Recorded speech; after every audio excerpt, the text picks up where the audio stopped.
Bienvenidos, bienvenidas, ya somos casi 20 personas. Por supuesto vamos a empezar porque ya están muy cumplidos todos y todas para que hablemos de Twitter. En Twitter, el troll que compró Twitter. Yo no sé si mis distinguidos invitados van a estar de acuerdo con el título de esta charla. Yo en mayo, cuando se hizo el anuncio, escribí una columna en La Silla Vacía que se llamaba El troll que compró Twitter. Después parecía que no iba a pasar y al final sí pasó.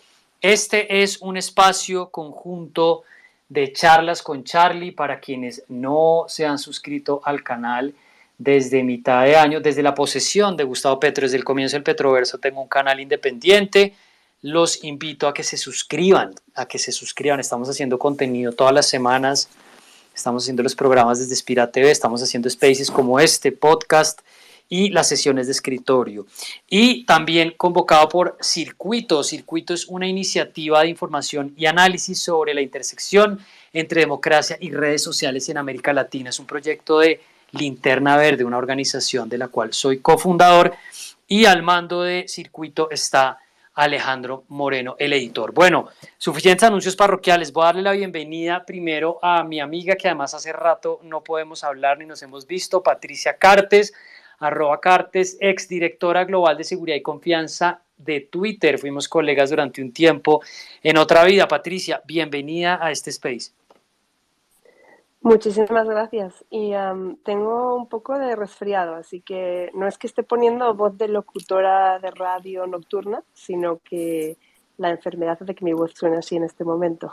Bueno, pero sirve, es un tono como reposado. Espero que estés mejor de la voz. Gracias por sacar un tiempo, que yo sé que no era fácil. Y Eugenio, no sé si Eugenio San Ciprián está en México, ya nos dirá, exdirector de operación y estrategia de ventas de Twitter en Espilatam. Solíamos coincidir en la oficina de Ciudad de México. Eugenio, bienvenido. Muchas gracias, Carlos, por organizar este espacio. La verdad es que súper feliz de compartir ahí este espacio contigo y con Patricia. La verdad es que pues, también eran buenas esas pláticas a veces cuando coincidíamos ahí en Ciudad de México para platicar de cosas que no sabíamos, que fast forward 4 o 5 años después íbamos a retomar ya desde diferentes sillas, pero pues alrededor de los mismos temas, ¿no? Que al final del día son muchas de las razones por las cuales pues cada quien en lo particular se unió a Twitter en su momento y tal vez parte de las razones por las que salió, no lo sé, pero la verdad es que muy contento de estar acá y gracias por organizar. Bueno, muy chévere, y es verdad, muchas de estas cosas las hablábamos en su momento. Bueno, ya iremos compartiendo eso, pero cuando yo estaba en Twitter, y pues me voy a poner en el lugar de moderador, pero también de panelista, pues porque yo también hice parte del equipo de Twitter. Estuve en el equipo de políticas públicas con Patricia, yo estaba al frente del equipo de políticas públicas de Twitter en Espilatam, en Latinoamérica hispanohablante, y recuerdo mucho que cuando estábamos ahí 2015, 2018, pues hablábamos de que se iba a caer Twitter, de que lo iban a comprar, de que ahora sí era inminente, pero pues adelantemos 4 o 5 años y el nuevo rey de Twitter se llama Elon Musk. Un contexto breve para quienes acaban de aterrizar en esta conversación. Vamos a ir leyendo algunos de los comentarios. Alejandro Moreno, editor de Circuito, va a estar compartiendo algunos de los tweets. Pusimos una colección de tweets de contexto. Si miran en @Carlos Cortés van a encontrar, para tener lecturas complementarias, los tweets de Elon Musk, por supuesto, y algún otro material relevante. Bueno, el viernes pasado finalmente se formalizó la compra de Twitter. Voy a dar un contexto breve, después iremos entrando en detalles. 44.000 millones de dólares le costó este juguete al hombre más rico del mundo, Elon Musk. Supongo que ya no es el hombre más rico, pero pues tiene un juguete bastante caro. Y para quienes no saben, esto venía en un proceso judicial. De pronto, si queremos y si hay alguna pregunta, le podemos pedir a Alejandro que nos hable de eso. De manera sorpresiva, Elon Musk al final salió a decir que la iba a comprar. Inicialmente se pensaba que el proceso podía ser una estrategia de negociación para bajar el precio porque compró caro, o yo diría compró caro. Vamos a ver qué dice Eugenio de esto. Pero el caso es que es a partir del viernes oficialmente en los libros de registro de la autoridad competente norteamericana propiedad de Elon Musk. Termina con eso la aventura que tuvo esta red social desde 2006 hasta hoy. Por cerca de 16 años, Twitter fue una aventura con visiones encontradas de 5 fundadores que casi por accidente se encontraron con esta plataforma, pues que a mí me gusta mucho, pero pues que evidentemente tenía una visión mucho más distinta, más encontrada que lo que tenía, por ejemplo, Facebook, que siempre siguió pues la visión específica de Mark Zuckerberg. Esta plaza pública pasa a otras manos. Para darles una idea, pues Twitter sigue siendo una plataforma muy pequeña en América Latina y en Colombia. En Colombia estamos hablando de menos de 4 millones de usuarios. No tengo el dato, de pronto México nos puede decir algo Eugenio, pero lo que sí sé para darles una referencia es que TikTok es 3 veces eso en Colombia, 10 veces eso en México, pero sigue siendo una red muy fuerte para quienes, como varios de nosotros acá, nos gusta la política, nos gusta el periodismo, nos gusta saber qué está pasando y casi que inevitablemente o a pesar de nosotros mismos volvemos a entrar. Elon Musk se inventó PayPal, es el presidente de Tesla, que es la fábrica de vehículos eléctricos, de SpaceX, la fabricadora aeroespacial y ahora de una red social. Benedict Evans, un analista, decía que Elon Musk es un embaucador que produce resultados, a bullshitter who delivers. Vamos a comentar eso también.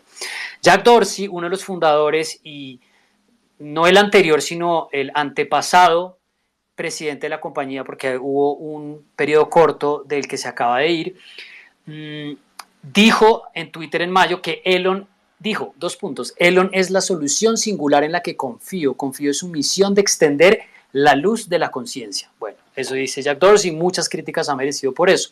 Las últimas noticias, hace una hora se anunció que se fue la vicepresidenta de ventas globales, es decir, la Chief Marketing Officer Leslie Berland. Ya había salido el presidente casi que con su caja y un par de cosas adentro para Agrawal.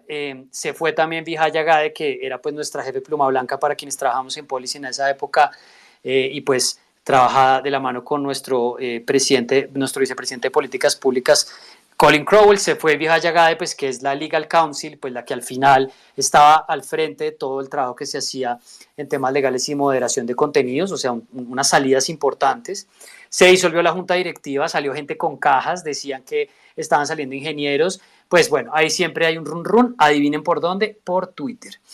Elon Musk ya dijo, y con esto voy a ir redondeando la introducción. También veo aquí entre los oyentes a Martín Jaramillo, ex colega de Twitter. Martín, bienvenido, muy chévere que esté por acá.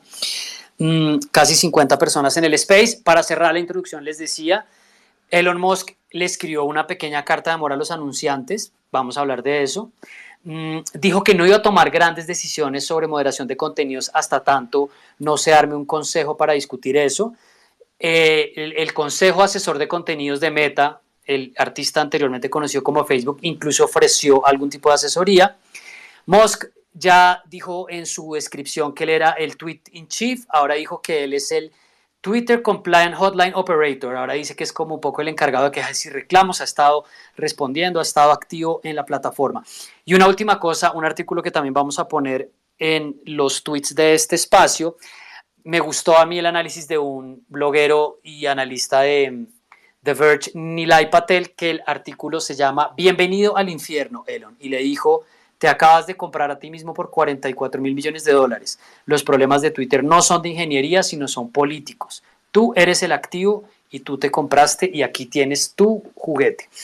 Entonces, listo, cerremos ahí los antecedentes y la introducción. Quiero preguntarles, Patricia, empiezo contigo, una mirada general de lo que te produce ver a Elon Musk al frente de Twitter, también de cómo lo ves tú, pues que pasaste por Twitter. Creo que ha pasado ya mucho tiempo y podemos hablar un poco más cándidamente de lo que sentimos. Pero bueno, una mirada general de esto y después Eugenio. Patricia, adelante. Pues yo sinceramente veo a Elon a cargo de Twitter con mucha pena, porque me parece que el trabajo que hicimos muchos durante muchos años y los aprendizajes que fuimos haciendo, creo que ahora van a quedar un poco descartados en cuanto a la parte de moderación de contenidos. Me da la impresión, por cómo se ha estado comunicando él las cosas que ha estado diciendo, que él quiere volver un poco al Twitter al que yo me uní a principios del 2013, el Twitter que era el oeste salvaje, donde no había sheriff, donde se podía decir de todo y donde poco a poco fuimos aprendiendo que si no creabas un clima en el que la gente se pudiera sentir segura para compartir sus visiones, sus experiencias, acababa sin plataforma. Entonces yo en estos momentos tengo la preocupación de que todo lo que aprendimos todos esos años se vaya a descartar ahora. Tengo algunas esperanzas de las que hablaremos más adelante en base a algunos de los últimos tweets que ha estado escribiendo. Me parece que se está empezando a dar cuenta de la realidad de lo que es una plataforma como Twitter y los retos que supone tener que moderar contenido, ya quieras o no. Pero aún así, la impresión que tengo ahora mismo es de pena. Estoy viendo a muchos compañeros que se están marchando ya bien motu propio o porque hasta ahí llegaron, se acabó los contratos que tenían con Twitter. Entonces tengo preocupación y lo único que espero es que Elon vaya escuchando a la gente que tiene alrededor, tiene buenos asesores como Joel Roth, por ejemplo, que sigue en Twitter y que utilice un poco esos aprendizajes de por qué hay que moderar contenido, cómo moderar contenido, cómo asegurarse de que las leyes en los diferentes países en los que opera Twitter se están teniendo en cuenta desde la parte de compliance, por así decirlo en inglés. Pero vamos, resumiendo, yo ahora mismo tengo miedo y tengo más que miedo, pena. Pienso en gente como Villa, que se acaban de marchar con, como tú decías, con cajas y muchas cosas dentro de la caja o pocas cosas dentro de la caja. Pues, por ejemplo, Villa, una persona que ha sido una auténtica campeona de la libertad de expresión, que ha demandado a gobiernos, que ha demandado a grupos para poder mantener discurso en la plataforma.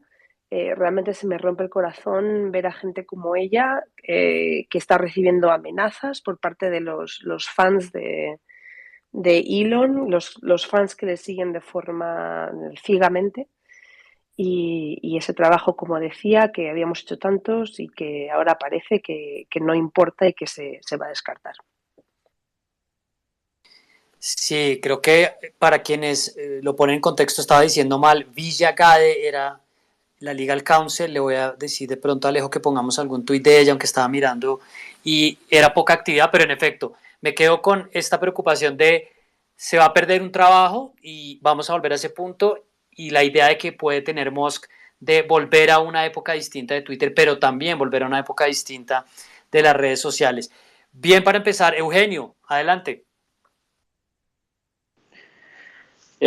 Yo creo que esta pregunta se puede dividir en dos, mi respuesta, ¿no? Por una parte es, Twitter debió de haberse salido de ser una empresa pública, y la otra es si Elon Musk es la persona que debe haber llevado esta compañía a ser privada, ¿no? Entonces, yo sí creo que el modelo de Wall Street le hacía mucho daño a Twitter porque le ponía ciertas esposas que era imposible quitarse, ¿no? O sea, la presión del día a día, del cuarter tras cuarter, de cumplir con los objetivos financieros, muchas veces pues ensuciaba un poquito, digamos, pues el propósito que tal vez persigue como fin último de ser una plataforma mucho más abierta donde se escuche a todo mundo y donde sí definitivamente se tiene que moderar el contenido porque eso no lleva a que la conversación fluya, pero pues al final del día es como por ese lado yo creo que sí en algún momento se tiene que volver una compañía privada. Si Elon es la persona adecuada, pues creo que era la única persona que tenía el poder económico y tal vez, no sé, la locura para quererlo hacer. Creo que bueno, tengo la impresión de que él y Jack de alguna manera son cercanos desde hace mucho tiempo, entonces no creo que sea algo que se haya dado como al azar y que al azar sea él quien haya llevado a Twitter a ser una compañía privada. Comparto algunos de los miedos de decir, bueno, pues ahora sí que con un gran poder viene una gran responsabilidad y si esta persona puede con esa responsabilidad, creo que está por verse, ¿no? Creo que, pues si lo vemos tal vez un poquito más frío, Elon Musk es esa persona que nadie le ha podido decir que no y que ha logrado todos y cada uno de sus sueños y que lo tiene todo bien claro, ¿no? Entonces, por ese lado creo que es una máquina de ejecución y una máquina de visión y de lograr los objetivos. O sea, lo que yo entiendo es que él lo que quería era llegar al espacio y para eso creó una compañía que tenía que crear como PayPal, ¿no? Entonces no es así como que su fin último era tener una compañía de pagos, él siempre lo vio como un stepping stone para poder llegar al espacio, ¿no? Y justo leía ahora un tuit de otro ex colega nuestro, de Carlos, de Charlie, que decía, vamos a darnos cuenta hoy cómo moderar el contenido y cómo pues realmente administrar una red social y tan pública y tan controvertida como Twitter puede ser aún más difícil que llegar al espacio, ¿no? Entonces, personalmente creo que le va a hacer en el futuro más bien que mal a Twitter, con los riesgos que eso conlleva de que una persona tenga tanto poder, porque antes como quiera, pues estaba el contrapeso de Wall Street, estaba el contrapeso del board, el contrapeso de los anunciantes, que si bien sigue existiendo, pues yo creo que pues cada vez es menor y más con la actitud y el como pues, tiranismo que podemos decir que tiene típicamente Elon. Entonces pues creo que en balance en el futuro quiero creer que puede ser positivo y más positivo que si se hubiera quedado como estaba antes, pero sí tiene sus riesgos. Eugenio, creo que vamos a volver sobre ese punto porque lo planteas sobre algo que se hablaba mucho en su momento cuando estábamos en Twitter y era, debería salir de ser una empresa enlistada en bolsa. A ese punto quiero volver ahora, pero para seguirle sumando variables, y me parece sobre todo muy valioso que podamos tener la perspectiva de Eugenio desde el negocio, desde el reto de una plataforma de crecer, y el de Patricia, pues que viene de pensar y de trabajar en el área de seguridad y confianza, que finalmente es moderación de contenidos. Y ahí quería que le tratemos de dar una explicación a la gente de qué es lo que es tan difícil, porque entonces la gente dice, pero ¿qué es lo que es tan complicado de esto? ¿Cuáles son las tensiones? Y ahí evidentemente estamos entre un espacio que ha intentado también desde su propia visión inicial defender y proteger la mayor cantidad, diría, pues se puede discutir, pero diría yo, de contenidos, la difusión de opiniones, versus la necesidad de desarrollar un entorno de seguridad y de confianza que no solo sea pues atractivo para los mismos usuarios, que les dé tranquilidad a expresarse y estar ahí, sino también para los anunciantes. Patricia, entonces me gustaría que desde ese punto de partida, tú hiciste parte de los primeros equipos de seguridad y confianza de Facebook, estuviste en Google, estuviste en Twitter, y entiendes muy bien esto que tú decías del lejano oeste, donde las plataformas hace 10, 15 años no tenían la presión que había ahora. ¿Qué es lo que en últimas está enfrentando este momento Elon Musk en términos de moderación de contenidos, de seguridad y de libertad de expresión, para la gente que no entiende cuál es la tensión y qué es lo difícil de este trabajo? Sí, efectivamente, yo cuando empecé a trabajar en políticas de contenido en el 2009 en Facebook, Facebook era una empresa muy difícil, muy diferente, en la que siempre buscábamos mantener un espacio seguro para familias. Y como queríamos que las familias pudieran estar en esa red, no se permitían contenidos como, por ejemplo, la desnudez. Sin embargo, Twitter era completamente diferente y cuando yo me uní a Twitter en el 2013, Twitter se empezaba a enfrentar a demandas judiciales en Europa, por ejemplo, grupos de estudiantes judíos que habían demandado a Yahoo con mucho éxito, pedían que se eliminara la difusión de contenidos de negación del Holocausto. Ese tipo de discurso es ilegal en muchos países de Europa. Y Twitter había empezado un poco con la idea de esa libertad de expresión, que todo el mundo pueda escribir lo que quiera. En ese momento 140 caracteres, que tampoco parecía que dieran para mucho, pero en cuanto añadías los mensajes directos, en cuanto añadías imágenes, empezabas a ver contenido que efectivamente podía incitar a la violencia, podías ver contenidos en los que se marginalizaban ciertos grupos protegidos de la sociedad. Bueno, pues esa herramienta que se había creado para difundir la mayor cantidad posible de información, de repente estaba cayendo en manos de gente que tenía un objetivo nefario. Y era, bueno, ¿qué vamos a hacer con esto? Y recuerdo por aquello entonces, las conversaciones que traíamos de Europa a Estados Unidos en cuanto a que es que si no quitamos este contenido, nos van a bloquear en Francia. No es ninguna broma, es que realmente este contenido es ilegal ahí. Y me da la impresión, por cómo oigo hablar a Elon Musk, que él parece que tiene una visión un poco simplista sobre la moderación de contenido. Él habla mucho del contenido que sea ilegal, lo quitamos, obviamente. Pero es que no es tan obvio, porque lo que es legal en Estados Unidos puede no ser legal en otros países. Y de hecho, la mayoría de los países, si te paras a pensar en Asia, si te paras a pensar en Europa, eh, hay mucho contenido que no se puede compartir de forma legal. Y la respuesta que él tiene que dar ahora es: vamos a eliminar ese contenido, lo vamos a dejar, lo vamos a bloquear de forma geográfica, de forma que algunas personas puedan acceder a él según el país y la dirección de IP, o lo vamos a quitar del todo. No olvidemos que Twitter fue bloqueado en Turquía, fue bloqueado en Arabia Saudita. O sea, Twitter tiene una historia muy complicada, porque Twitter siempre ha sido una plataforma que ha dejado mucho contenido. Siempre así hemos tenido la tendencia de mejor dejar el contenido cuando tengamos una duda que censurar ese contenido. Y yo creo que la dificultad a la que se enfrenta él ahora es: ¿qué va a pasar si no moderas contenido de forma agresiva? Me encantaría escuchar la opinión de Eugenio en cuanto a los anunciantes. ¿Las marcas van a querer estar cerca de contenido que sea nocivo? ¿Vamos a ver cuentas que han sido eliminadas en el pasado de forma permanente volver a la plataforma? Ya no hablo solo de Trump, hablo de redes que han coordinado campañas de abuso y de acoso en redes sociales. Porque realmente esa es la pregunta a la que se va a enfrentar Elon ahora, y no es tan simple como decir: no deberíamos permitir que cuentas que se han suspendido no puedan volver a Twitter. Una cosa es las reglas de contenido que crees, que pueden tener una filosofía detrás, y otra cosa es cómo las aplicas. Y cuando tienes cuentas que violan las reglas una y otra vez, a veces tienes que suspenderlas permanentemente.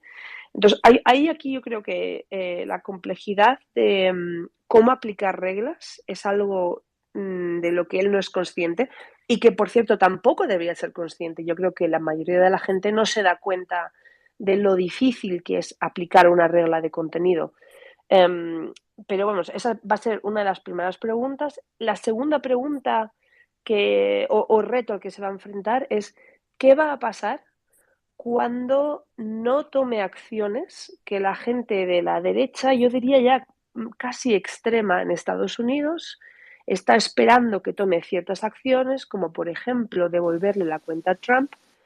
¿Qué va a pasar si no sigue ese camino? Claro. Si no sigue ese camino, de repente los fanboys no van a seguir siendo fanboys. Y por eso yo quería preguntarle a Eugenio qué opina él de los anunciantes, porque Elon Musk ha asumido mucha deuda para poder comprar a Twitter, ha asumido 13.000 millones de deuda que están financiados por JP Morgan, y yo me pregunto qué va a hacer para poder generar beneficio en Twitter. No olvidemos que a Twitter le ha costado mucho generar beneficio.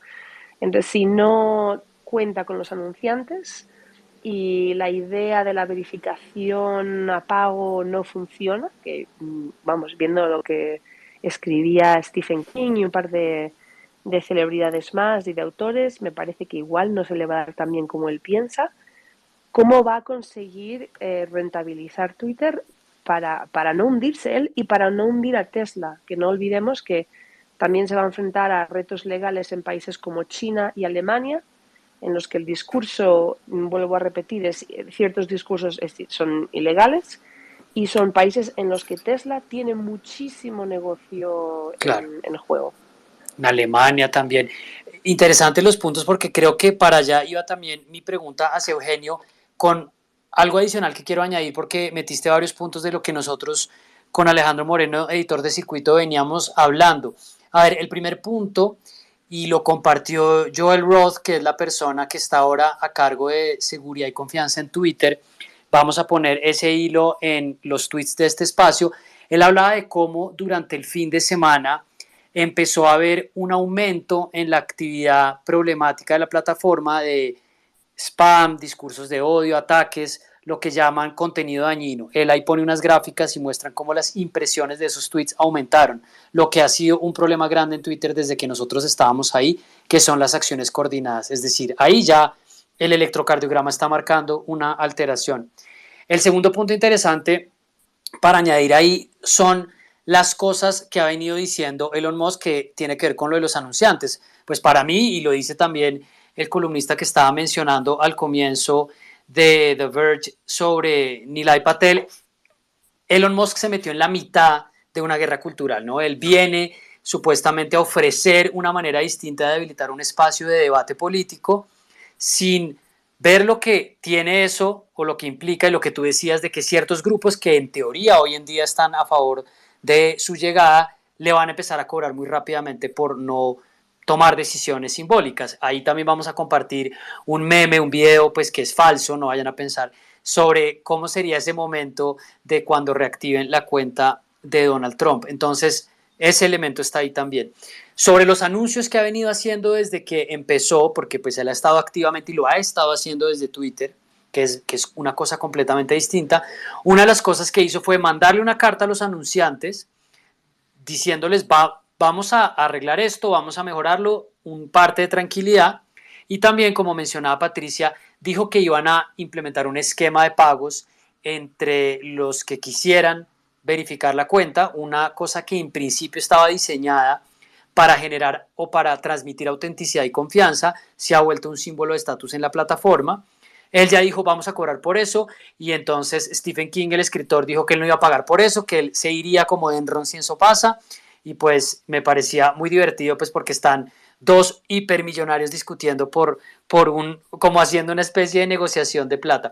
Pero, Eugenio, yo comparto contigo y con esto te paso la bola, cierto nivel como expectativa de que la empresa tenía que salir de bolsa y que podía traer algo nuevo. O sea, Elon Musk tampoco es que sea pues un aparecido, fuera de que pues no ha estado en este específico renglón de las redes sociales, pero pues con esa misma preocupación que plantea Patricia. Yo quisiera que abordaras esto que él le dice a los anunciantes, esa expectativa de empezar a monetizar, por ejemplo, a través de las verificaciones, pero me gustaría que hicieras un breve antecedente para que la gente entienda cómo hace plata Twitter al día de hoy, cómo hace plata Twitter. Claro, pues primeramente el revenue que, que Twitter genera es por los anunciantes, ¿no? Y ahí pues está dividido en, digamos, dos tipos de negocio. El negocio de los grandes anunciantes, que debe de contar por el 80% de ese revenue, y después small, medium businesses, que es el very, very long tail dentro de Twitter, ¿no? A diferencia de una empresa como Facebook, que tiene una plataforma muy fácil de operar para los anunciantes y que realmente tú y yo podemos subirle ahí $100 para promover lo que sea. Twitter realmente ha estado mucho más enfocado a grandes anunciantes. Eh, pues yo creo que parte por retos tecnológicos de poder crear una plataforma fácil de operar para todo el mundo, y lo otro es que nunca fue la compra más obvia, ¿no? Cuando estábamos ahí en Twitter era ya convencer a los que ya pautaban dentro de digital que le dieran un pedazo de su media plan a Twitter, pero no era tan obvio como Facebook o como Google, ¿no? Entonces, ahí eso cuenta por el 80% de los revenues, yo creo, y el otro 20% viene de la data, ¿no? Cada tweet contiene, creo que más de 40 puntos de datos que en su conjunto, siendo analizados, tienen un valor enorme para las empresas, pero eso siempre ha sido como también lo venden en paquetes enormes de 10, 20 millones de dólares para empresas muy grandes que pueden consumir esta data de manera pues agregada y a través de un acceso especial. Entonces realmente pues ese es el revenue model, y creo que hace muchos años vienen como criticándole esa dependencia a Twitter y cómo podía generar un modelo de suscripción y cómo podía generar como pues, diferentes maneras de monetizar, ¿no? Creo que eso, para responder a tu pregunta, es donde está parado Twitter y donde ha estado parado siempre, ¿no? Creo que justo cuando nosotros entramos en 2014, no, 2016, perdón, justo lo dijiste tú muy bien, ¿no? Todos los headlines era Twitter is dying, pero Twitter was dying porque no había anunciantes que estuvieran tan interesados en pautar dentro de la plataforma, por las razones que también exponía Patricia, de que pues de brand safety, pero mucho también porque, pues también lo dijiste tú, Carlos, tenemos una base de usuarios mucho menor que la que el resto de las compañías tienen contra las que competíamos. ¿Qué ha hecho Twitter muy bien? Pues creo que ha mejorado el producto para el consumidor y entonces, por ejemplo, con pequeños features como contenido sugerido, etcétera, ha incrementado las horas que cada quien pasa dentro de la plataforma y eso en sí pues hace que la plataforma también ha venido creciendo, entonces eso le ha dado pues más seguridad a los anunciantes y yo creo que de esos momentos en los que leíamos esos headlines ahorita ha hecho ya son parte del plan de medios de muchas más corporaciones y muy grandes. Y justo ahí creo que es una de las razones por las cuales, yéndose a hacer pública, privada, mucho más exitosa, porque puede hacer este cambio sin que hoy, o sea, si a alguien se le hubiera ocurrido decir, mañana voy y cobro $20 por la palomita azul y luego lo bajo a 8 dentro de un ambiente público, pues sería el roller coaster más grande del mundo dentro del precio de la acción de Twitter. Hoy Elon Musk lo puede decir y puede probarlo, ya si lo hace o no lo hace, si tiene la capacidad de ejecutar, mientras ya tuvo acceso a ese enorme polling system que se llama Twitter, y de ahí también genera insights y también dice, bueno, pues en 20 no, pero 8 sí, y sí se pelea con Stephen King, pues por ahí, pues... Eugenio, déjame te interrumpo ahí porque ese punto que estás señalando es importante. Tú dices que Twitter es un espacio privilegiado para hacer sondeos. Explícale un poco a la gente a qué te refieres porque es evidente que él quiere usar eso también. Sí, o sea, justo ahorita ahí en el timeline les puse uno de los threads que leí justo antes de entrar aquí al Space. Eh, o sea, creo que para Elon Musk tiene valor pase lo que pase. Compró caro, definitivamente compró caro. Creo que fue un tema de timing y pues ahora sí que en eso sí falló. Si hubiera esperado 3 meses más, le hubiera salido al 30% del valor probablemente porque pues las acciones todas bajaron y Twitter no tenía por qué no bajar. Entonces, pues yo creo que Al 30%, o sea, así de caro pues compró. probablemente no al 30, pero sí podría haberse ahorrado la mitad, yo creo, no lo sé. Tendríamos que ver esas gráficas en el punto en el que él hizo el bidding y después, 3 meses después, si hacemos los comparables de las veces Times Earnings que están valuadas, Facebook, Google, etcétera, todas con las que compite, vamos a ver cómo los múltiplos se redujeron significativamente, sobre todo en las empresas de tecnología y de media. Entonces, pues eso fue tal vez el gran berrinche por lo cual él pues demandó de regreso y dijo que no iba a comprar y después pues creo que al final tuvo que comprar en lo que dijo que había comprado porque había firmado y ya está, ¿no? Pero aún a esa evaluación, él hoy tiene que pagar servicios de deuda más deuda de $1 billón al año. Lo que estaba leyendo es que la publicidad, que lo que gasta Tesla en publicidad es entre 1 y 2 billones de dólares al año, ¿no? Entonces al final del día tampoco es como que no tiene de dónde sacarlo o puede tal vez apalancar, o sea, tiene 112 millones de followers él. Entonces a tu punto de ese polling, o sea, ese eh, como Sí, esa espacio donde... capacidad de sondeo Exacto. permanente, sí. Entonces él puede estar ahí. Ahorita su tema de moda es Twitter, pero mañana su tema de moda puede ser Ucrania, como también lo ha hecho. Y la capacidad que él y él también personalmente ha sufrido de extra tuitear cosas que no podía porque entonces influencia el precio de su acción y entonces se puede prestar a que entonces pues él yo creo que se ha dado cuenta del poder que él tiene dentro de Twitter y también si leemos, o sea, si vemos a lo largo de la historia pues el dueño de Salesforce también compró Time, Jeff Bezos compró el Washington Post, pues todos parece que los magnates quieren tener su periódico y el periódico por mucho más influyente del mundo pues es Twitter. Entonces creo que esa capacidad de influir yo creo que es lo que él le ve mayor valor y ahí está también el mayor riesgo, ¿no? Porque al final del día por un lado estamos hablando de hacerla más libre para que no dependa porque sí, está bien que las marcas quieran anunciarse.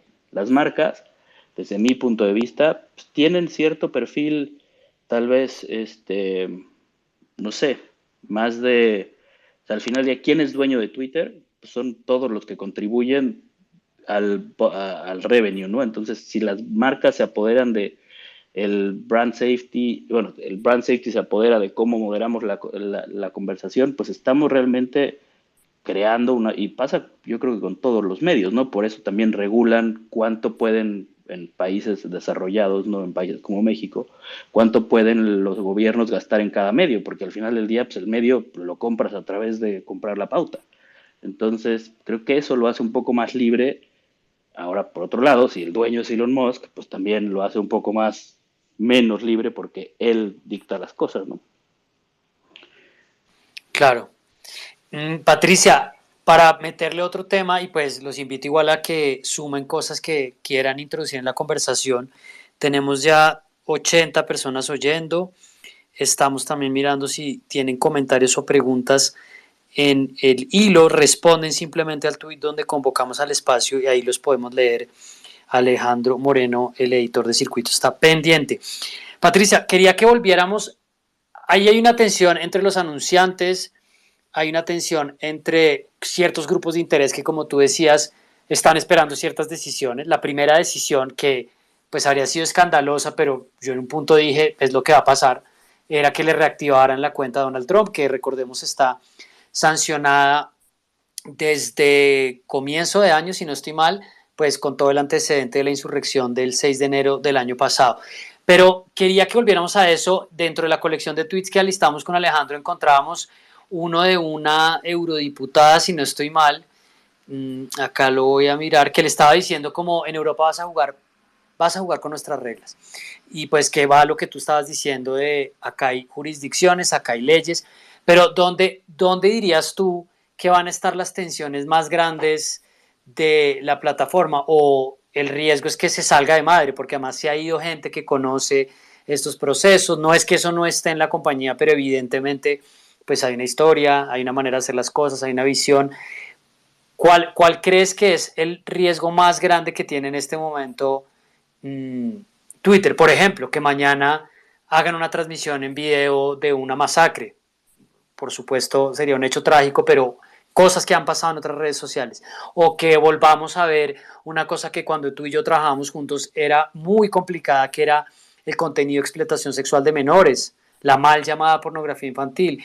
Ese tipo de contenidos que empezaron a verse menos en la plataforma, que la plataforma empezó a atacar de una manera más decidida, podrían volver. ¿Dónde dirías tú que está el riesgo más grande que podríamos ver si Musk disuelve, sale la gente que sabe, deja los procedimientos a un lado y intenta crear este espacio de plataformas que es de 10 o 15 años atrás? Es muy buena pregunta y la voy a relacionar un poco con algo que decía Eugenio, que era, no pensamos en Mark Benioff, dueño de Salesforce, que compró Time, tenemos a Jeff Bezos con Washington Post. Cuando compras una publicación así, tienes responsabilidades de edición, o sea, lo que se dice en esos medios, tú tienes la responsabilidad en último término y se te puede demandar por el contenido.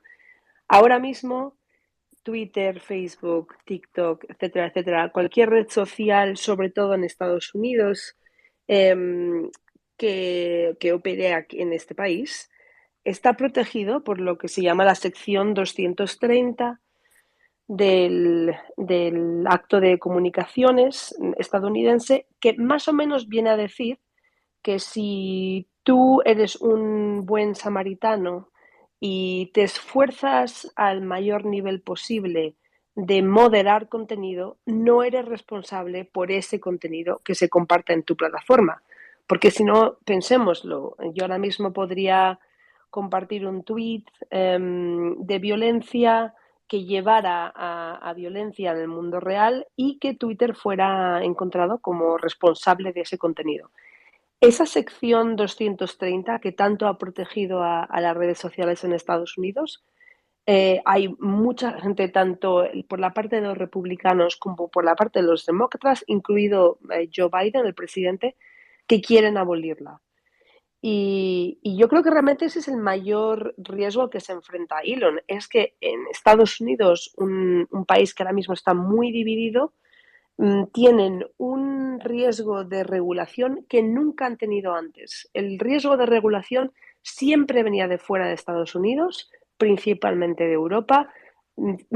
seguido muy de cerca por Australia, seguido muy de cerca por países como Indonesia, Filipinas, Japón, y sin embargo ahora esa amenaza la tienen en casa y mientras tengan aquí no me sale la palabra en español, pero las bases de datos, o sea, los centros donde se guardan todos los datos que comparten los usuarios, eso es un problema muy, muy grande. El otro problema que yo creo que tienen, que es enorme, y lo quería mencionar hoy, es el problema de la misinformation. ¿Cómo lo dices tú, Carlos, en Sí, español? no tenemos De desinformación, le palabra. diríamos, La desinformación. desinformación. Este fin de semana me llamó mucho la atención que Elon Musk tuiteó una respuesta a Hillary Clinton.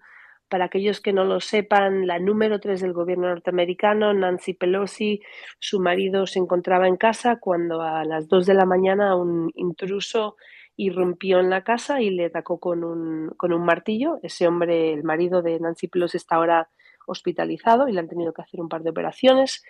Bueno, pues es algo que es escandaloso, o sea, es un ataque contra la democracia, ya independientemente de qué ideas políticas tengas. Eso ocurre, Hillary Clinton saca el tema en Twitter y Elon le responde con un tweet que contenía un enlace a un periódico, el Santa Monica Observer, que es un periódico de desinformación, o sea, es un medio que normalmente en todas las redes sociales le ponen esa advertencia de desinformación.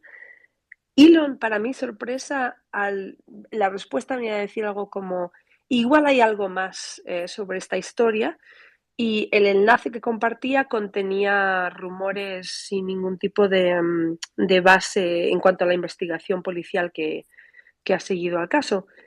Elon retiró ese tuit, lo borró Ah, lo después de un par de borró. horas. Eso Sí, sí no lo borró sabía yo. y no lo ha comentado. Me parece que Elon normalmente es una persona que le gusta llevar la contraria, le gusta cuando tuitea algo, lo suele dejar y lo suele defender. Sus posiciones siempre son muy extremas. Y lo borró. Y yo me pregunto si ese tuit fue borrado porque estaba casi al límite de lo que permite Twitter en cuanto a la desinformación. Con muchas elecciones que se nos vienen ahora, creo que ha tenido mucha suerte con que Bolsonaro no ganara en Brasil, ya que Bolsonaro había pasado una ley en Brasil sobre la moderación de contenidos que realmente hacía peligrar la presencia de Twitter en el país. Pero tengo la curiosidad de saber si él mismo va a ir cambiando sus posturas porque se da cuenta de que tiene ese reto de regulación que es muy fuerte y de que ¿qué pasa cuando el dueño de la empresa tuitea cosas que van en contra de las políticas de la plataforma? Yo nunca había visto este escenario en los 15 años que llevo trabajando en este espacio. Jamás había visto a un presidente o dueño de la red social compartiendo algo que violaba las reglas. Así que realmente yo creo que esos son los retos principales, la regulación y qué va a pasar con la desinformación. Y él lo va a vivir en primera persona, ya lo está viviendo. Patricia, estás planteando dos cosas clave que creo que voy a simplemente resumir para que la gente las tenga presentes. Por un lado, la sección 230, que parece algo muy técnico, pero que cuando nosotros estábamos en Twitter en esa época, 2015, 17, 18, parecía absurdo, parecía completamente fuera de la conversación que en Estados Unidos se estuviera hablando de reformar la norma que le da inmunidad a las plataformas para que puedan simplemente compartir el contenido de los usuarios donde dicen todo tipo de barbaridades. Para simplemente retomar el punto, reformar esa ley y hacer responsables de manera parcial, de manera absoluta, de cualquier manera a las plataformas por el contenido de sus usuarios cambiaría completamente el juego del negocio, el juego de los espacios, y evidentemente no es un tema simplemente de los republicanos y los demócratas, lo decía Patricia, es algo en lo que Donald Trump y Joe Biden han coincidido. Hay que reformar la sección 230. Otra cosa es de qué manera se hace. Ese punto por un lado. Y el otro que me parece interesante es el de la desinformación, porque, y esto es una cosa que hemos trabajado en circuito, también en Linterna Verde, y es cómo han aproximado las plataformas la moderación de contenidos frente a temas de desinformación. Por lo general, y esto pues es tiene algunos matices, tiene algunos cambios, por ejemplo, cuando fue la pandemia o en normas específicas, pero Twitter se ha abstenido de eliminar tweets que contienen desinformación. Los ha etiquetado, los ha ocultado detrás de un intersticial, ha puesto advertencias y pues el punto que planteabas tú es como, pues Elon Musk se estaba poniendo incluso al frente de una posibilidad de que su contenido fuera moderado, obviamente no lo iba a hacer. Otra cosa que me parece increíble es que él mismo se ha inventado etiquetas de las que aparecen arriba que usualmente Twitter utilizaba de manera muy cuidadosa, por ejemplo, para describir que es un medio de comunicación oficial o un agente de gobierno. Él ha puesto unas etiquetas que he visto en estos días. Me comenta alguien que también trabaja en Twitter que sabe sobre temas de mercadeo, un comentario que quiero leer, dice: para las marcas asociarse con contextos de odio es problemático, nadie quiere patrocinar una pelea, así que de no ser clara la regulación, los anunciantes proactivamente van a preferir no asociarse con Twitter. Es interesante esto y sobre ese punto, Eugenio, sumado a otro tema de lo que quieras, recuerde lo que decía Patricia, ¿dónde ves tú también que puede haber avenidas interesantes para que Musk busque mejorías del producto, avenidas de monetización? Porque es evidente que, como tú también planteabas antes, hay una base de usuarios que no se mueve. Yo creo que vamos a estar al final de los días, pues ya no sé si en Twitter, pero en algún tipo de espacio, hablando de política, hiperteorizando, echando globos, en cualquiera que sea, y Twitter siempre ha tenido una base de gente que obsesivamente está ahí, con momentos donde además aumenta tremendamente el uso. Esto el equipo de mercadeo lo sabía mejor que yo. El Mundial de Fútbol, un desastre natural, una coyuntura política. ¿Dónde ves tú también que puede haber otras opciones, otras avenidas de cosas que de pronto cuando tú estabas Twitter no quería experimentar, tal vez por una reticencia hacia los usuarios, por tener cierto nivel de teoría o de conservarse frente a arriesgarse a que eso fuera una línea de negocio? Yo creo que el poder de Elon Musk para poder monetizar más cosas va a estar más en su capacidad de ejecución y en su capacidad de hacer que las cosas pasen. Creo que hay veces que tiene que llegar un terremoto para poder mover a una compañía hacia un rumbo un poco más amplio. Y creo que también el momento en el que estábamos, o sea, parece mentira, pero el mundo ha evolucionado tremendamente ahora desde el frente fintech donde estoy. Veo como pues muchas cosas han sido habilitadas por mismo Square, que también es de Jack, etcétera, pero creo que se puede crear un ecosistema de una super app donde pues se conecte mucho mejor con la compra final. O sea, eso lo han hecho muy bien otras plataformas. Puedes comprar directamente ya desde WhatsApp, puedes comprar directamente desde Instagram, TikTok es una máquina de engagement. Entonces creo que por ahí, por las partes, por un lado, algorítmicas de poder pues lograr craquear esta parte de interest-based platforms, va a crear y va a poder mejorar con artificial intelligence y diferentes tecnologías ahí para pues, crear más engagement de esa base que tú bien comentas ya existe y que va a seguir creciendo. Y después, ¿cómo le conectas arriba? Y creo que donde está el arte de esto es crear ese vínculo entre los creadores de contenido y los consumidores de contenido y cómo monetizar esa parte para los creadores. O sea, hoy, por ejemplo, te preguntaría, ¿estás dispuesto a pagar $8 por tu Blue Badge? Pues probablemente es la manera de crear y monetizar esos super users que ya estamos ahí, que pasamos horas dentro de la plataforma.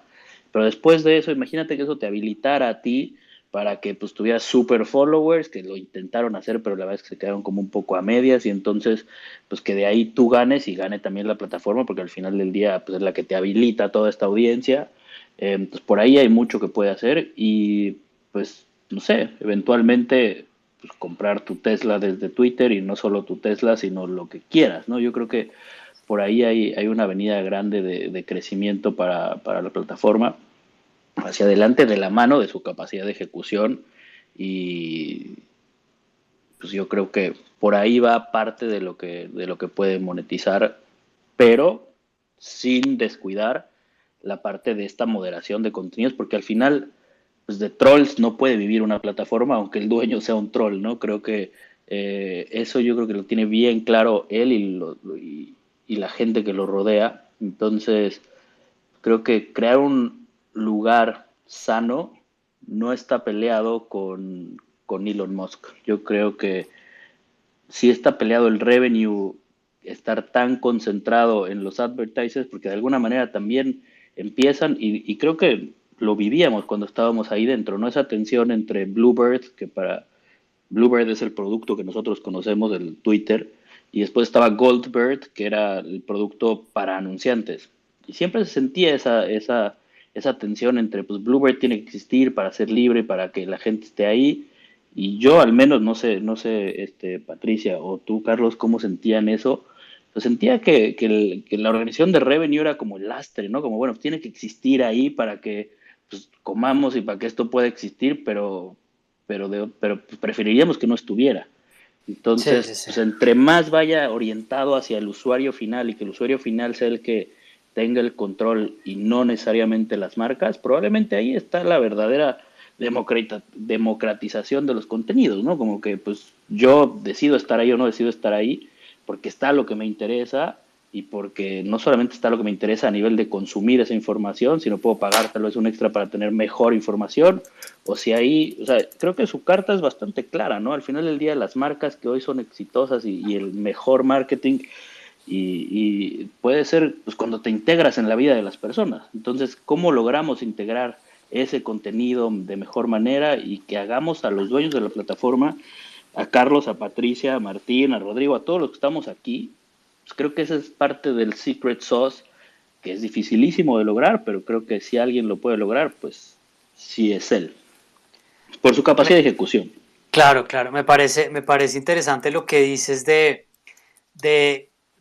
cuál era el lugar que tenía la generación de ingresos y de dinero en Twitter versus otras plataformas, porque pues no sé, para el equipo en el que yo estaba, en el que estaba Patricia, pues nosotros no estábamos pensando en plata y el origen mismo de Twitter estaba incluso como concentrado como en unos debates teóricos entre Jack Dorsey y Ed Williams sobre si lo que debería salir en la cajita del tweet era qué estás haciendo o debería salir qué está pasando, ¿no? Entonces, entre una versión como solipsista, en una versión extrovertida, y la misma plataforma se fue construyendo alrededor de esto, de afirmaciones como somos el área liberal del Partido de Libertad de Expresión y mucho menos pensando en cómo se iba a monetizar, que internamente dentro de ciertas áreas generaba discusiones como de es que esto tiene que generar ingresos, esto tiene que generar recursos. Eso, para quienes les interesan, hay un libro interesante que se llama Hatching Twitter, creo que se llama Nick Bilton, el autor, donde habla un poco de la historia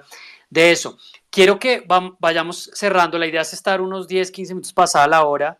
En el DF creo que van a ser las 7 de la noche, en California, donde creo que está Patricia, cerca de las 6 de la tarde, o sea, unos 10, 15 minutos más para que nos acompañen, ya pasamos los 100 oyentes de este space, para que hablemos un poco de tecnología, porque esta compra de Twitter se da en un momento en que se viene hablando mucho de la tecnología de blockchain, pues que la tenemos muy referenciada en las criptomonedas, en Bitcoin, pero que también hace parte de una discusión que a mí me interesa más y pues definitivamente no estoy dedicado a la producción de dinero porque estoy más interesado en esta parte y es cómo volverse a conectar con estos debates casi que utópicos que tenía Internet en sus comienzos y es una red descentralizada, una red abierta donde realmente nadie pueda controlar del todo los flujos de información. Esto se fue por la borda cuando empezamos a ver la consolidación de los intermediarios de Internet que conocemos hoy,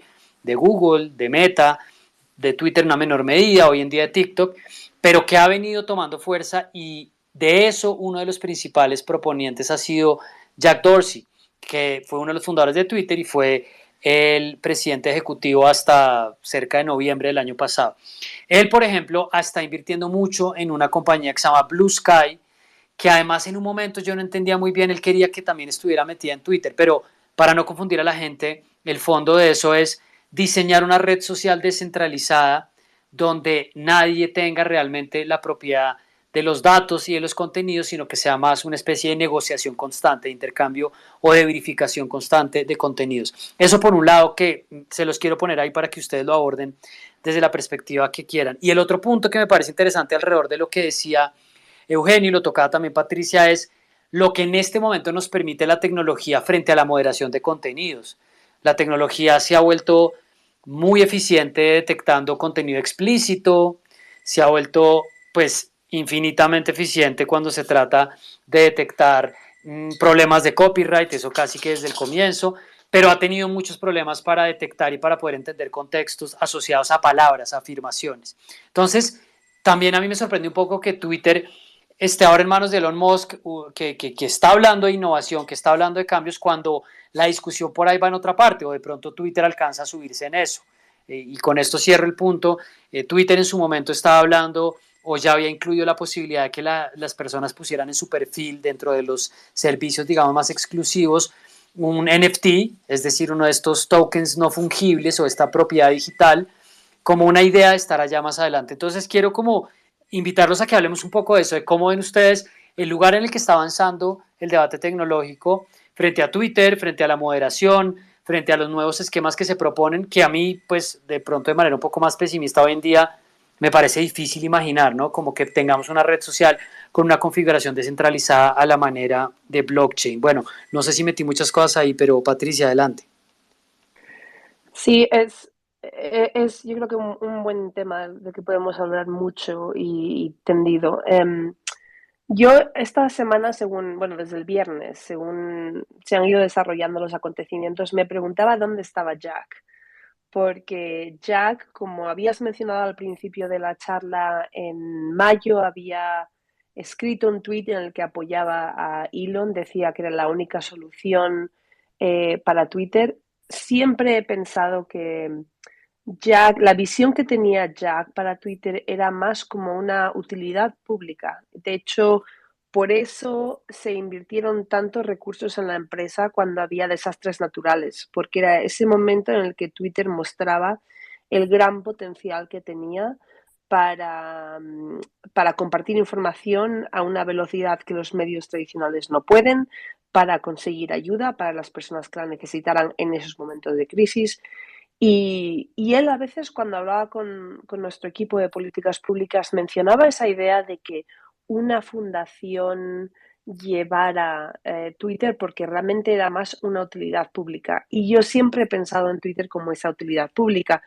Como decía Eugenio antes, la parte de los anunciantes, de generar ese profit, yo realmente nunca la vi como la había visto en Facebook, por ejemplo, donde cuando un anunciante se quejaba de cierto contenido, había un comité de crisis para mirar si ese contenido tenía que violar alguna regla, si había que cambiar la regla. En Twitter realmente nunca, yo creo, nos arrodillamos tanto delante de los anunciantes porque pensábamos más en ese valor que Twitter llevaba a la sociedad. Y sigo pensando que así es como debería ser Twitter. No sé si con Elon Musk se va a conseguir, porque me parece una persona, para bien o para mal, de un carácter un tanto ególatra. No sé si tiene él esa mentalidad de que me gustaría ver en cuanto a, en la carta que él compartió con los anunciantes, hablaba de que había comprado Twitter para mejorar la sociedad y que la sociedad solo se podía mejorar si había una plaza digital en la que todos pudiéramos compartir y debatir nuestros ideales sin ningún tipo de miedo a represalia. Eso está muy bien escrito, pero a mí, sinceramente, me sonó mucho un poco a la narrativa que utilizaba ya el equipo de comunicaciones de Twitter hace muchísimos años. No me creo, sinceramente, que lo escribiera Elon, y me lo creo menos aún porque la directora de la parte comercial, bueno, de hecho la Chief Commercial Officer, Sarah, dimitió hoy, y ella fue la que había instado a Elon a escribir ese manifiesto para los anunciantes. Entonces, realmente yo creo que ojalá pudiera Twitter formar parte de una red descentralizada. No sé qué forma tendría. Tal vez la idea de democratizar ese blue tick, esa verificación en Twitter vaya por ahí, no lo sé, pero sí me gustaría que fuéramos en esa dirección. También me gustaría ver a Jack apoyar a la gente que estuvo con él en la trinchera combatiendo con gobiernos para que la libertad de expresión tuviera su hogar en Twitter. O sea, y eso me refiero específicamente a Villa, me refiero a Sean Edgett, que es era el General Counsel, o sea, el jefe de legal, que también se marchó el viernes. Me parece que el silencio de Jack estos días ha sido abrumador. Y por último también quería mencionar, Carlos, dices algo muy interesante sobre la moderación y la tecnología. En los últimos 5 o 6 años, la moderación de contenido que antes siempre proponíamos como algo que requería un gran trabajo manual, se ha radicalizado en cuanto a que hay muchísimas empresas cuyo trabajo ahora es ver cómo podemos automatizar esa moderación y lo han hecho de forma con mucho éxito. Una de esas empresas, que se llama Smite, fue adquirida por Twitter precisamente para que Twitter tuviera su propia tecnología de moderación a grande escala sin requerir que hubiera mucha gente, o sea, muchos empleados mirando el contenido y haciendo esa decisión, tomando esa decisión de si lo quito o lo dejo. Ayer mencionaba Joel Roth, que es ahora mismo está a cargo de toda la parte de seguridad y confianza de Twitter, en esos tweets que compartisteis en el Space. Mencionaba él que han restringido la habilidad de quitar contenido, o bueno, de aplicar las reglas de contenido de Twitter a entre 10 y 15 personas. Y él decía que era algo que se debería hacer en cualquier tipo de transición en una empresa como Twitter. Estoy completamente de acuerdo. Cuando no cierres esa habilidad y la dejas a cientos de empleados que son los que se encargan del día a día normalmente, efectivamente puede empezar a ocurrir cosas un tanto extrañas en cuanto a vamos a quitar el contenido, lo vamos a dejar, me quiero vengar de Elon porque no me cae bien, así que eh, voy a tomar la acción que sé que es errónea, pero solo para que esto llegue a prensa. Me parecía Claro. interesante, pero sí creo que esa parte de tecnología para la moderación, mm, estoy muy interesada por ver si Twitter ha restringido la habilidad de tomar acción en contenido a 10 15 personas. Eso quiere decir que hoy en día están haciendo mucho de ese trabajo de forma automatizada.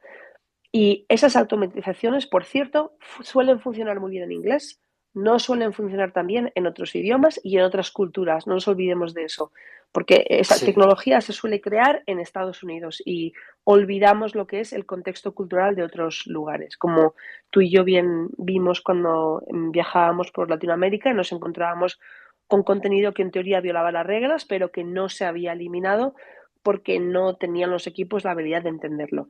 Así que me gustaría ver si Elon invierte en desarrollar más tecnología de moderación. Me imagino que lo hará y realmente sería la bomba, ¿eh? Eso sí que sería algo muy positivo de este cambio en Twitter. Sí, me parece interesante el punto que señalas antes de pasarle la palabra a Eugenio, porque en circuito es algo a lo que nos dedicamos mucho con Alejandro y es ver casos en América Latina donde las reglas, la localización que llaman de esas normas no funciona y sabemos que esos sistemas de automatización que van mucho más avanzados efectivamente no están pensados pues para un mercado tan pequeño, salvo el mercado de México y Argentina en cierta medida, pues bueno, y si sumamos España, siguen siendo mercados pequeños para lo que representan en general o los de la Unión Europea, los de habla en inglés. Eugenio, tecnología, Twitter, en estos elementos amplios que hemos planteado, tú eres además una persona que le interesan estas discusiones. ¿Cómo has visto esta entrada, estas discusiones del blockchain, la promesa de que de pronto Musk traiga algo distinto para ir cerrando? Cuéntanos cómo lo ves.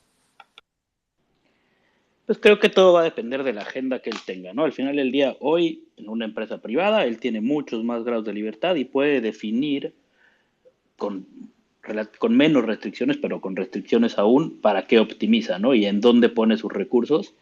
Entonces, puede que sí ponga sus recursos para que la tecnología permita que sea esa verdadera plaza pública y ahí pues pueden entrar temas de blockchain, pueden entrar temas de pues, inteligencia artificial, que como bien dicen ustedes, pues funciona muy bien con mucho volumen. Al final del día, pues tal vez puede ser que la tecnología vaya aprendiendo, pero aprende mucho más rápido cuando hay muchos más data points de donde tomarlo, ¿no? Entonces, pues si sus mercados más grandes son Estados Unidos, Japón, etcétera, pues probablemente ahí es donde empiecen, porque ahí es donde más fácil la tecnología puede aprender y más rápido porque tiene más, pues más masa crítica para poderlo aplicar y eventualmente la tecnología madurará y ojalá sea rápido y esa curva sea lo más rápida para que nos llegue a todos los países.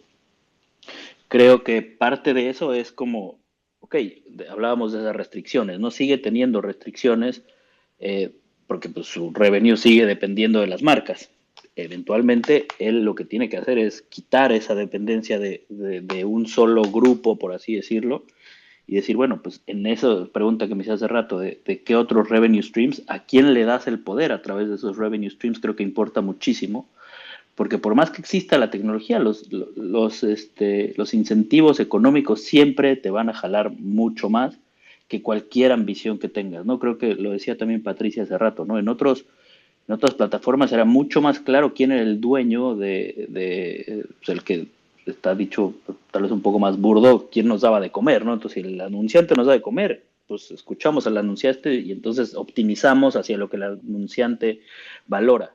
Entonces aquí cuando cambie esa, porque estoy seguro que va a cambiar, porque si no, no hubiera tenido razón de hacerlo, ¿a quién le va a dar el poder? ¿Le va a dar el poder a mí como más consumidor de contenido, a ti más como creador de contenido?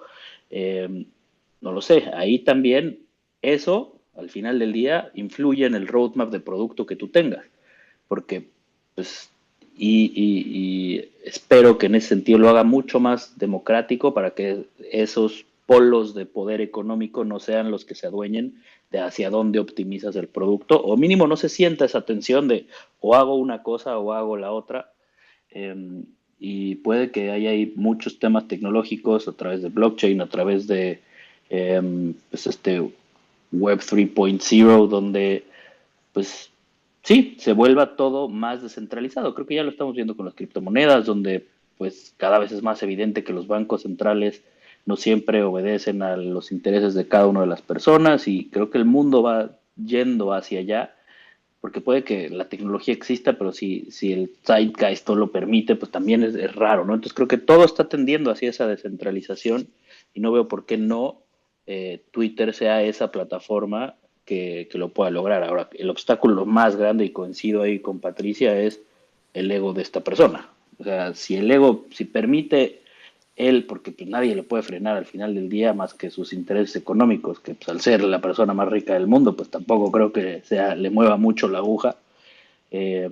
Si su ego le permite hacer todas estas cosas y su ambición de crear esta plaza pública es mayor a la de tener el control y ser pues ese troll, creo que vamos a ir todos por mucho mejor camino, ¿no? Entonces, eh, y también coincido ahí con Patricia que el silencio de Jack en estos últimos, o sea, entendía por qué tenía que estar callado, tal vez hasta el viernes pasado que se concretó la venta, pero ya pasaron varios días de que se concretó y no ha dicho nada, ¿no? Eso sí es, pues no sé, preocupante por un Sí. lado pues un poco pues, desilusionante para mí como alguien que admira a Jack. La verdad es que sí me deja ahí un mal sabor de boca no entender por qué no dice nada, ni bien, ni mal, ni nada. Me parece interesante, lo quería comentar y perdí ahí el hilo después de las intervenciones sobre Jack Dorsey para los que están ahí. Con esto vamos a ir cerrando, pero tengo un último comentario de cierre para preguntarles a los invitados, pero pues todos los que tuvimos la oportunidad con interactuar con Jack Dorsey, tengo una foto en la que estamos el equipo de Policy en San Francisco, pues admirando al final su visión, o sea, mi sensación, y esta es una opinión absolutamente mía, era que Jack Dorsey cuando hablaba, pues este Jack Dorsey versión 2017 no era un orador, pues, mejor dicho, excelso, no era una persona que uno dijera, este tipo las está cogiendo de venida o de vuelta, pero tenía como unas frases y como una inspiración sobre dónde estaba parado él en términos de libertad de expresión, que era donde estaba el equipo de políticas públicas, y a mí me parecía pues maravilloso. Ya hoy en día muchos ex colegas, gente con la que he comentado, es como, pero Jack Dorsey, ¿qué tiene para decir de esto? Y en eso quiero terminar haciéndoles una pregunta, voy a ponerme yo por delante y es, ¿qué relación tienen hoy en día con Twitter? ¿Qué sienten? ¿Qué sienten? ¿Cómo la ven? Porque pues cuando estábamos todos ahí, yo tenía la calcomanía de Twitter pegada, tenía la chaqueta, tenía la camiseta, tenía el cuaderno, o sea, todo, todavía lo tengo, que de hecho la gente que trabaja conmigo se burla porque pues parezco patrocinado todavía, tengo esferos, y la relación mía con Twitter ha cambiado pues evidentemente hacia un lugar un poco más crítico. Estoy un poco cansado de la dificultad para poder expresar opiniones que no tienen matices. He tenido un par de episodios donde pues simplemente una cosa que he dicho pues se lleva por delante cualquier otro contexto adicional que haya dicho, y también que esto ya es un poco más para términos de redes y el negocio, es muy difícil poner un tweet con un link que lleve por ejemplo al canal de una manera pues más vehemente, a pesar de que sigue siendo una fuente de tráfico importante, pero aún así y con todo lo que yo les digo, estoy poniendo un 1% de los tweets que ponía antes, pero yo creo que sigo teniendo Twitter abierto igual que antes. Entonces quiero como pedirles como para cierre, qué relación tienen con Twitter y cómo la ven, porque a mí, y sé que mucha gente que está oyendo, todavía estamos cerca de las 80 personas, pues como que la idea de que se acabe Twitter mañana y nos toque o hacer una coreografía en TikTok o poner un video en Instagram, o sea, yo no sé muy bien para dónde cogería uno, pues simplemente para oír a la gente, para leer a la gente más bien echando globos. Patricia, ¿cómo está tu relación con Twitter hoy en día? Bueno, Carlos, yo sinceramente, si el final de Twitter quiere decir que tú vas a hacer coreografías en TikTok, igual no me molesta tanto. Pues, a ver, yo con Twitter tengo una relación de amor incondicional. Es una plataforma que me cambió la vida, no solo como plataforma, como difusión de información, difusión del trabajo que yo hacía, sino profesionalmente es donde más aprendí, porque, como decía antes, si bien empecé en Facebook en un momento muy interesante en el que se empezaban a desarrollar las políticas de contenido, donde yo encontré la parte moral de las decisiones de qué contenido quitamos, qué contenido dejamos, eso realmente fue en Twitter. Y en Twitter vi el compromiso que teníamos como plataforma con los usuarios y con crear un diálogo que fuera productivo. Tardamos en llegar a según qué decisiones de seguridad, pero llegamos a ella. Y la intención siempre fue buena. Por eso yo ahora mismo tengo mucho miedo.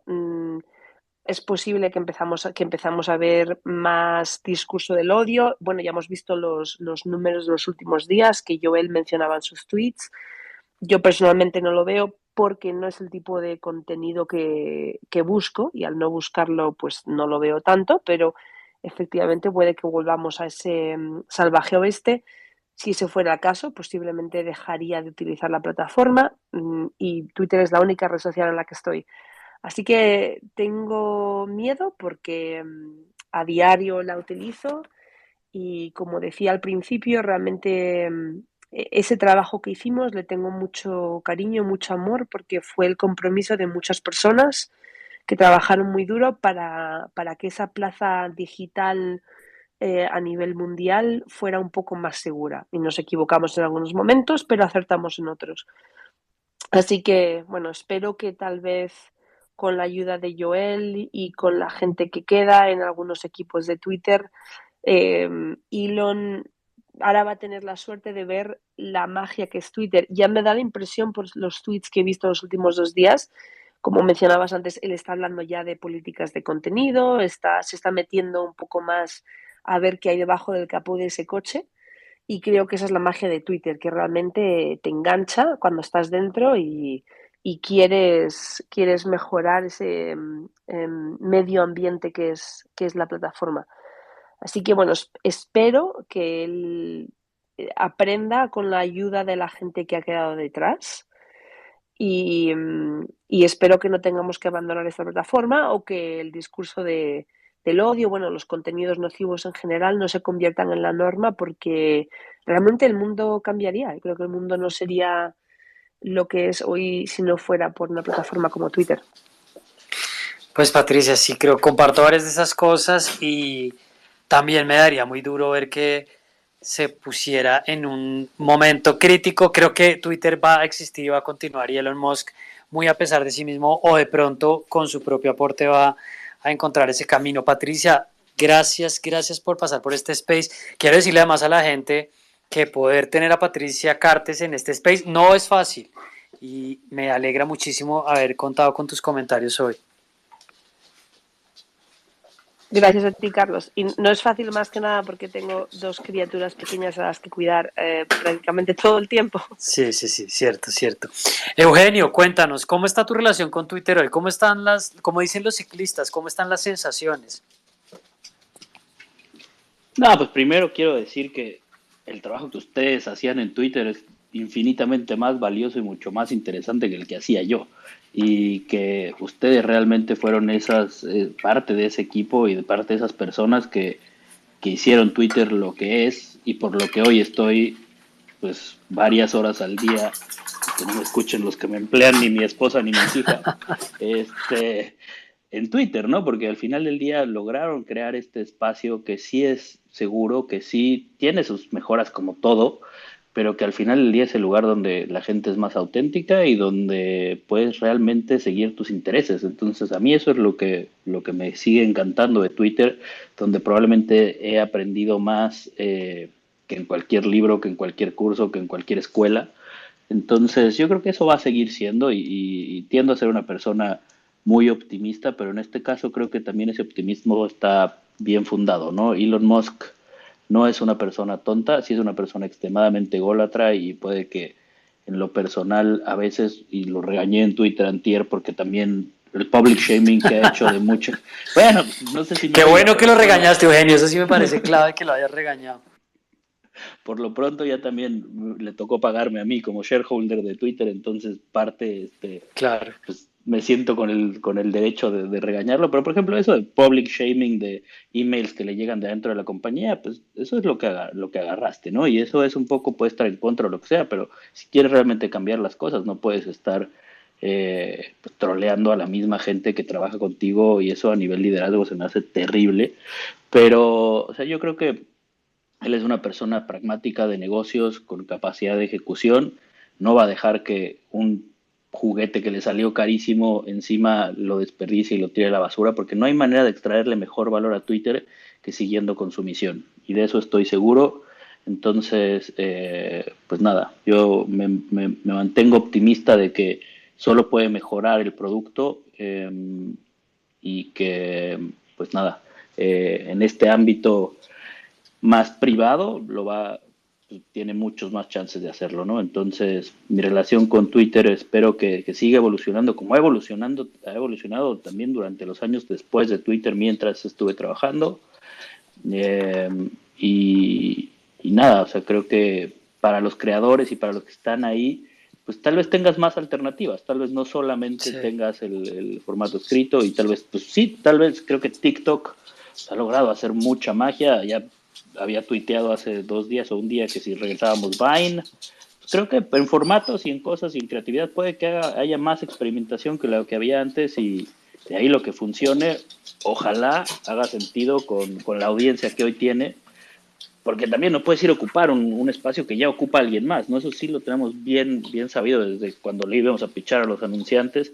El espacio de Facebook es, Sí. como decía Patricia, pues es la sala de tu casa, el espacio de Instagram es la glorificación de las personas y lo que nunca va a existir, y Twitter es lo que es, Twitter es la plaza pública y solo ese lugar puede ocupar, entonces tampoco va a tener más millones para meterle para desplazar a los otros, ¿no? Entonces, creo que se vienen cosas buenas para Twitter, como dicen, a pesar del ego de Elon. Eugenio, gracias. Y tocas un tema que no alcanzamos a desarrollar, pero que es muy interesante. Mucha gente que está todavía conectada a este space no lo tendrá presente y es Vine. Vine, que era una plataforma de microvideos de hasta 6 segundos que realmente con un manejo distinto tendría que haber estado antes que TikTok, tendría que haber estado antes que los shorts de Instagram, los reels, bueno, en fin. A mí me encantaba, alcancé a tener algún tipo de contacto con Vine cuando empezábamos el trabajo de Policy, pero bueno, rápidamente la, la apagaron. Eugenio, gracias por sumarte, estábamos hace rato con ganas de hablar de Twitter y bueno, de pronto retomamos a medida que haya noticias de esta saga. Gracias, Carlos. Patricia, un gusto otra vez coincidir, aunque sea a la distancia. Chévere, chévere. La verdad, gente, bueno, estuvimos casi con 80, 100, 110 personas en un momento. Le quiero dar también las gracias a Alejandro Moreno, el editor de Circuito. Los invito a que sigan @circuito. El jueves nos vemos en Charlas con Charlie desde Spira TV. Vamos a seguir haciendo spaces, teníamos un tiempo que no los hacíamos y bueno, les vamos a decir a los que no vinieron que de todas maneras esta grabación la pondremos en el canal mañana. Gracias a todos, nos vamos a ir desconectando. Patricia, gracias, Eugenio, aquí a los ex colegas de Twitter que veo todavía un par conectados, Marta, Julián, Antonio, Caicedo, que ahí nos recomendó una aplicación, Gonzalo, José, gracias a todos, vamos cerrando y bueno, esto es apenas el comienzo, esperemos que no sea el último space, creo que fue como un comentario muy pesimista de mi parte. Yo también me voy a manifestar optimista para cerrar, a pesar de todas las preocupaciones, porque además dicen los manuales de éxito que si uno es optimista tiene más opciones de triunfar, entonces pues toca meterse en la onda, ¿no? En el zeitgeist, como dicen. Gente, gracias a todos.